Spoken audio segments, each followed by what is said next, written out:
Beautiful souls. So, if you're suffering a lot, what does it mean for you? Some people want to say you're bad and evil, as I said in the first video, and judge you, and in the second video. But really, none of those sides and stories matter. What matters is where are you in this? Because if you're just an average Joe and you're suffering for no reason, you're stupid. But if you have a calling and you know, and that calling is just a yearning until your heart space opens and you just have a glow up for 2 years and nothing can crush it till people literally got to take your life force and put dark entities to the dark spirits here on this earth, in order to keep you from ascending. And they really know you better than you know yourself, because, as I've always said, if you're an ascended master, that's what you're going to go toward, because you are. And if you're an alchemist, or were an alchemist before, and you're coming back to gain more information, then you are. And if you're knowing all these things and knowing you came to escape the matrix and the bullshit, then you know you are. You can't judge another person's suffering. And you can only stay in it as long as you know that you're where you need to be. As soon as you feel that you're not where you need to be, you need to get away from that. And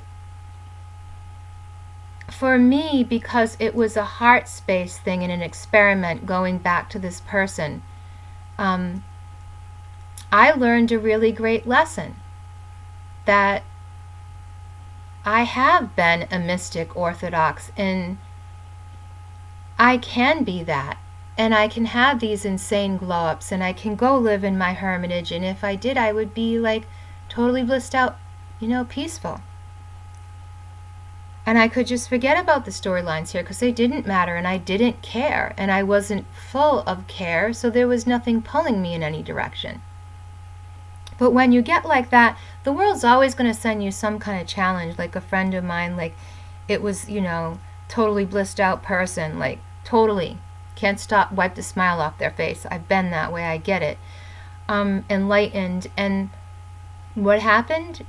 A court case. Like, he almost got his whole life ruined, and it takes a lot out of you, and often because too we tend to have a lot of sicknesses and diseases and illnesses that we take on from other people, because parasites are spiritual first before they're physical, and we have a lot of people draining our life force, and we're using that life force to bring about an end to a means, and so people come after us for it.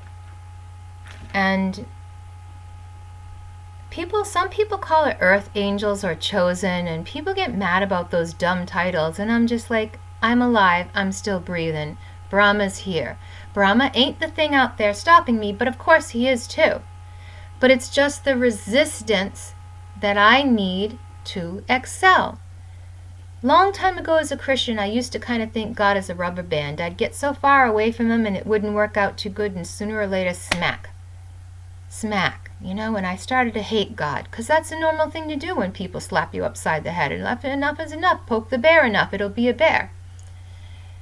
And then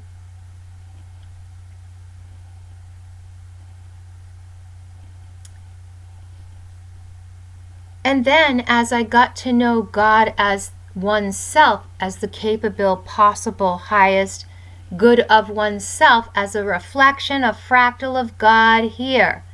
I am a divisor of God. I'm only a fractal. I am not the whole. Yet I am not one iota spiritually separated from the whole. And the more you can access that here and here, the more you can realize that, no, I'm not God like this super ego, I'm God kind of thing. You have to balance. And I am not this love light, glow in the dark polywog or plant, I wasn't meant to be. I can and I could be, and as I need to, I utilize that to come in and out of these yin-yang poles. The most important thing being, how do I see my storyline in the moment, and how do I want to work with that matrix. And this is what I did years ago, and it's how I got out of a rotten, horrible relationship and then forgot it from having my mind wiped, my ego wiped. What I realized is that ego was the external and everything that person represented of me within myself or the universe that I've had to push my head against. The opposing side of Brahma, let's so to speak. The breath, the Holy Ghost, because that's what I call that. Holy Ghost inside of me that rises up from, your center under here, where you get the wind knocked out of you. And then when you know that's yours, and the safety, the love, the light spreads, and you start to work your healing ministry in this world, whether it's this way or with the earth or whatever, and you spread that out there, someone's going to come along and want it, because they're the other side of that unholy ghost that you're cultivating. And you need this tension in the world, because God kind of is that elastic, and you kind of are that elastic, and you need that stretch and that tension. So years ago in my Instagram, when I used to write about these things, I'd write about that there, and I was channeling, because I hadn't stepped into the fullness of my Godhead yet. And there's many ways for that to look. And if you weren't called for it to be the way that I see it here and now, well, that's fine, that's you. But I have to know what I've always known and follow what I've always followed. And I used to do it by serving others, and now I do it by serving myself and bowing to myself and looking at the storyline. There is no storyline. And now I'm here dealing with this head on. It's in my way. How do I deal with it? What does it want to be in the storyline? Why does Brahma continue to act this way? Or my anti-ghost? Why does it continue to act this way? And I will let it be as much as a catalyst as it needs to be until I break through that barrier and it can no longer be the tension for me. So I've turned massive suffering into an art form of using the tension, but at the same time not allowing any BS in my life that doesn't have to do with the evolution storyline I'm in and is being practiced all around me and through me with me. That's my toroidal field. And there's nothing wrong with it. It's not evil. It's my energy creating this story. So do I want to go sit in a cave and do nothing and just be happy? Not yet. Not yet. Because I've gotten there and I know where I can go back and get there again. So it's not lost. And I don't feel this fear. I feel this childish love for nature and this experiencing putting my tree against a back and having my kundalini awaken, because that's what the tree is. And it gives in one day, like I can tone my abs like crazy because it's the correct energy and I'm utilizing it for if and when I need to. But then the next day I need to rest some, because that was a lot of muscle work that I worked from the internal of my body outward. And sometimes I just lay in bed and just vibrate my whole body, because that actually tones your muscles up. That's a frequency. That's just like, using a machine to do the same thing. When I had the seizures, I used to use the muscle spasms and try to get them, direct them circular through my body, because it was just trauma that a story was attached to, physical trauma that a storyline was attached to, both. So it's both things. And I was also using that storyline to hold myself back and protect myself, like that mama bird with a wing. And I knew that. Even while I was going through it, I knew it. So I wasn't going to just put that to side, because I was protecting my nest eggs. Because you have to observe certain things in order to leave the matrix, in order to say, hey, I'm not reincarnating here again, and that's okay. And you have to do it in the way you see fit. And if I am an angelic being, as I have been told by the people, but I don't call myself that, or I am a chosen one, which I've been told by so many people, which is bad nowadays, and somebody told me that, I mean, I can tell you how my life has fit the archetype of Joseph, or different people in different scripts in the Bible in different places, so I can relate, but I also need to take my storyline of my whole lives and the past that I see and know how they can best serve me now. And the reason why I go in between these yin yangs is to process through my core in the earth, within this space now, how to heal not only myself but others in the storyline to the highest good, to the fuck you Brahma, my external ghost, because that's how it has to be. Sooner or later one storyline absorbs the other, and I have to learn to do this in as much peace as possible without suffering. And so now, really, I'm just like, oh yeah, well, that's how it is, and I laugh, because it's not funny. But did you ever see a little kid all dressed up in a snowsuit, and the first thing they do, because they're so fat and can't move, is just toddle out there and you flip right on their face, and you can't help but laughing. It's so cute and it's comical, but at the same time, if they got hurt or whatever, that's not funny. But if your first reaction is that, and so this is how I look at life. And it's my stumble, and it's the other person's stumble, and it's the stumbling of all the idiots that just refuse to get out of their yin yang yin, and this is my storyline and my cult and what's serving me, and bananas for monkeys, and la la la la la la la la la la. And so, yes, the Kundalini is awaking right now.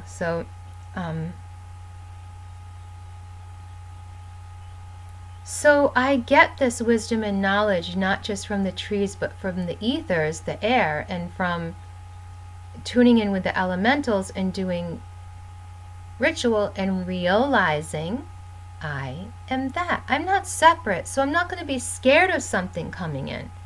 But if it reacts and acts like an idiot and acts like it hasn't changed from the patterns of the last time, I'm either going to utilize it or I'm going to crush it.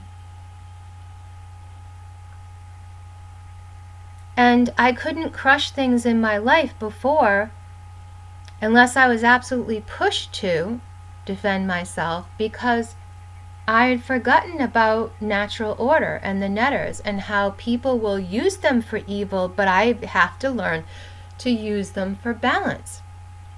Part of natural law and natural order are having predators here, and there are predators here. And as I wrote about and did scientific papers on many years ago when I was bone scientific, about people's psyche and how they could be healed and they could be changed, and that became something esoteric, not psychiatric and scientific, because I studied psychiatry stuff for years. Excuse me, my mouth doesn't want to make those words today. Psychiatry. And, raising children, medical sciences, herbology, reflexology, all kinds of things. But I wasn't looking for things outside or to get a lot of money or to win or look spiritual. I was looking for me. And then when I realized there were past lives that was bringing us all together, then it was shamanic healing because of my daughter getting sick, and then us all dealing with this esoteric, negative spirits in the real form now, like books flying off shelves and people vomiting profusely for hours but not being dehydrated. Like the crazy kind of stuff where you expect someone's head to spin around and them to climb up walls. That kind of stuff. And so why was I thrown on that path? Because I needed to see it again. Because in shamanism, when you choose that path, you're collecting all the pieces home. You're not choosing to come here and be insane. You're coming here to make clarity within your own insanity. Now, if you believe that, shamans only do thus and such here, and you got your storyline of what a shaman is, Cap, then I'm not one.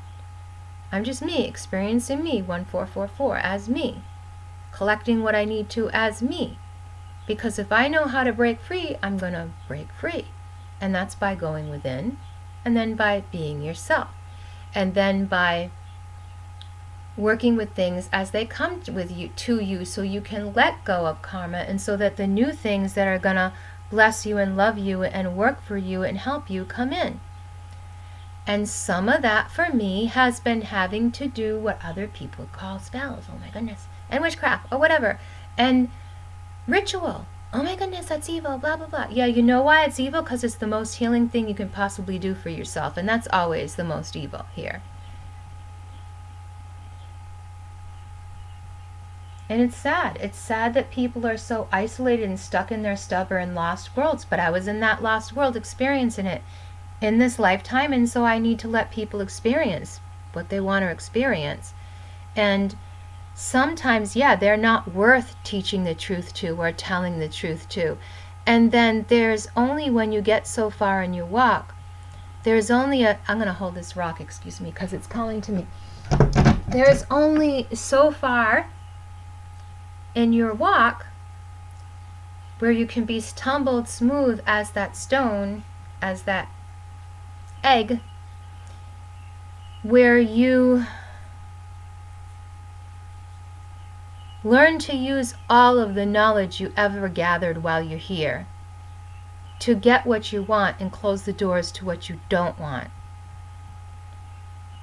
And at the same time decide if you want to kill deer, those storylines or not. And how are you going to do that? Now, I have met very high upper level predators, spiritual predators in this world, and it was for a reason. And so I've learned to rejoice in that and love myself and love them. And I don't mean love in the tacky, I love you, come and attack me, you're not going to kill me, I'm just going to sit here and... No, I'm going to use my whole arsenal. If you come to me and you keep coming at me with your demonic shit and your poison and your evil and I gotta win, well then okay, Brahma, what are we learning? And if I can, I'm gonna crush you out of the storyline, and your current's going to be under my feet, or goddamn Brahma's going to be under my feet. And I don't mean that as an insult to those who worship that. I mean it juxtaposition, kinda, where I'm not letting the lie of the matrix get in my way, because even Brahma is a liar in the matrix. He has to be both sides. God has to be both sides. And I have people tell me this, and they know all the right words, but they say they're coming back to live as this life, and I'm going to come back and live as theirs next, and then no way, ho, ain't happening. No. Don't tell me what my reality is. If it's stuck here, yeah, you bet your ass I'll probably come back as you.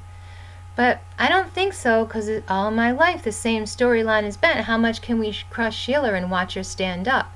How much can we isolate her? How much can we make her the queen in the tower, the Rapunzel? How much? Yeah, my hair used to be super long, almost to the beyond the knee tip points, you know, like it was to my thigh, but it went in the middle longer than even that. And I love my long hair. And I love my baldness. In the stage I had to be bald to get things done. So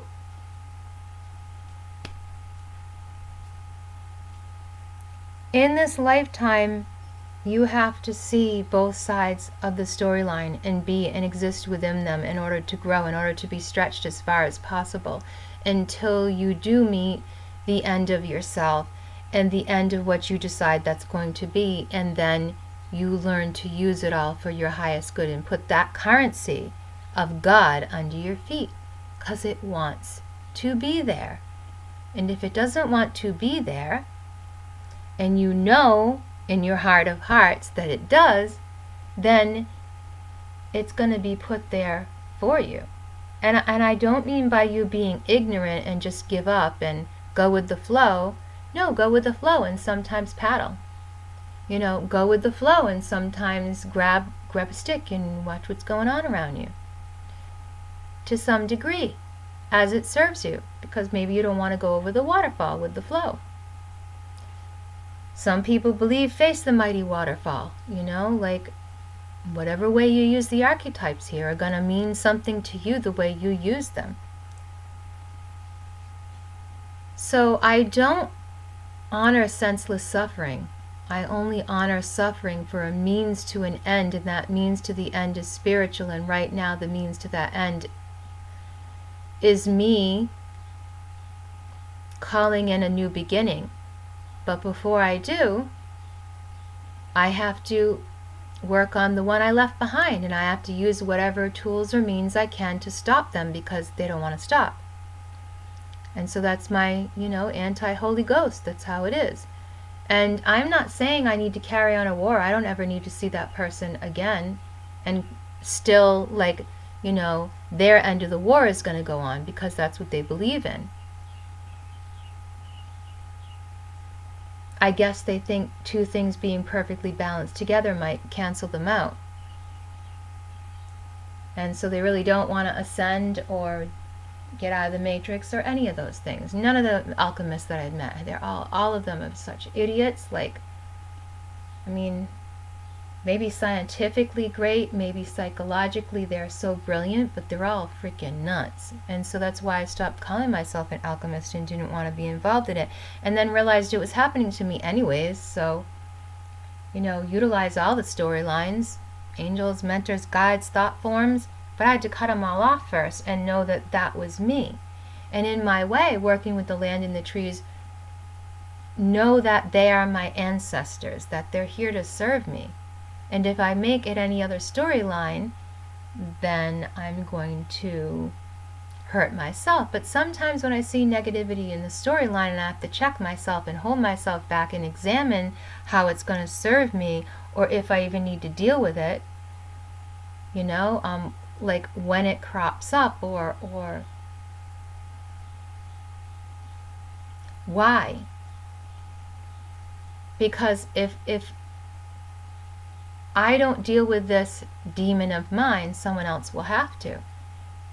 And they're not, I don't know, I don't mean to be vain, but I don't know anyone on my spiritual level, who would choose to get themselves involved in something like that, or even grasp that getting yourself involved as a spiritual mediator in things when it comes to your own past lives, shamanically sorta, is right to do. This is why shamans wipe each other out. This is why they kill each other and have these higher self, lower self, mentalities here. And so for me, I've gone back to the basics of the elements, doing what makes me happy and in love with myself. And as soon as I meet up with attention or something again that's giving me attention that wants to be a predator, I need to understand and know how to defeat that within myself, because as I do within myself, it will be external. And part of that is understanding natural order. If someone is going to come and stand on your path, Satanists, and refuse to move, then there's a right. And it's not get out of your way because you won't tell them with your mouth to move. You won't slap them upside the head when they've done something wrong. You won't, lovingly try to change things. No, it means that they're on your path and they're a predator. But you're on a path that's predatorial, so you can't think of it that way. You think everybody's a predator, so you're a predator. And I just think of it more along the lines of justice. And I don't want to get into the satanic, angelic, yin-yang, demons, angels realms, but they're all around us and exist in the storyline. But as you bow to your own soul, what does that mean to you, and how do you serve yourself in that storyline? That's what's most important. I was an herbalist for a long time. I grew up on natural health, natural remedies, my mom knew a lot about it but didn't use them, didn't have the discipline because she wasn't well, and my gram knew about them, and then, you know, my family was born magical, chosen, special earth angel package from Amazon. I don't know what you want to call it. But anyways, you know, all the storylines that we choose to call ourselves here to somehow identify with some loophole in the matrix. But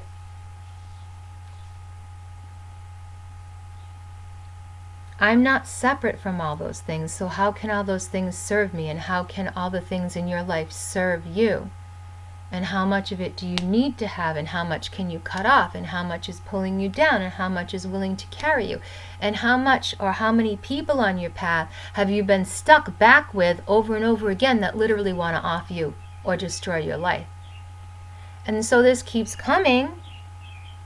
You need to take care of it as it comes. As it comes, you need to take care of it.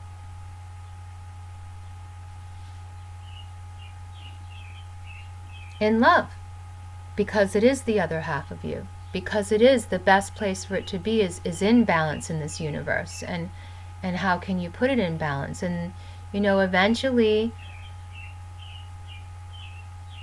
it's gonna come to a war. You know, if you try to save something from something it doesn't want to, you know, be saved from, but it says it wants to be saved, but it doesn't give up, but it keeps turning up in your way, and, you know, it keeps being on your radar and trying to reach out to you psychically and doing all this stuff and doesn't want to give up, and a whole group of people are now involved. It's just time to cut it off. And I don't mean by staying in my house and never getting to go out, or being afraid of walking alone, or being afraid of demons or witchcraft or any of those things. No, it's taking every single thing I ever learned and making it serve me as my ancestor. It's funny, I see quotes sometimes online about how your angels and your demons bow to you. I'm like, yeah, because when you know yourself as that, it has to bow within you, because you know it's your own cycle, it's your own energy, it's your own program for this matrix, and you can't exceed your program for the matrix, which I talk about. You have your toroidal field imploding, you have to get into the heart space, but not get so drunk on it that you can't be awake, and that you got to go ultra spiritual and think you got to do blah blah blah. If you're called to do whatever, don't compare yourself to me, just talking. You know, but I think the biggest harvest in this world is going to come spiritually with the two sides, with the yin yang. And so whoever stays in their center survives the longest. It's just how it is. And in every situation, the one that keeps their head, or the one that keeps their head, or the one that keeps their head, or the one that knows everything's its head. And to me, like, that's my dragon head, that's my Pisces, my yin and my yang. And there's two dragon heads on Pisces, so I use that energy as I see fit. And you know, in each of the 4 major zodiac signs, each have 3 signs that actually embody or lap over the others, or originally were all part of a certain constellation. And looking at the yin and yang of that, Scorpio and Taurus, I was trying to say them both together, funny, don't even know how I would now, but yeah, you have to understand what is your place in this wheel. And I'm kind of losing my thought with the matrix, because I'm paying more attention to singing birds in the trees than I am this, so I should end this video here, because it's too long and even I'm losing track of my attention. Putting this rock in my hand too that was supposed to ground me is also more of a distraction. Fear is not a punishment.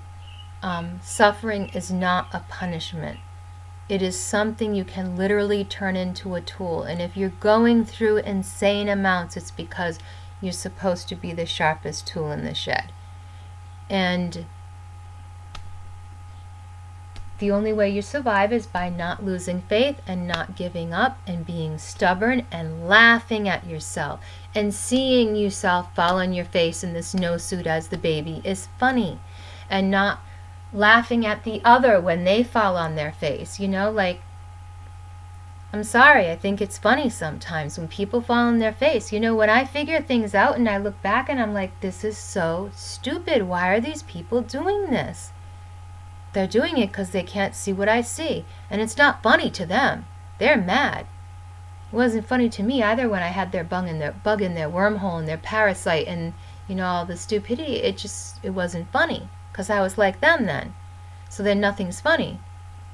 But now it's all funny because I'm feeling good, and I got up off my face, and you know, my baby got up and it didn't have scratches, and mommy hugged it and it was okay, and on with playing in the snow. So balancing of getting out of the matrix has to involve love, laugh, play, a lot of play, love, and people on the other side can't do that.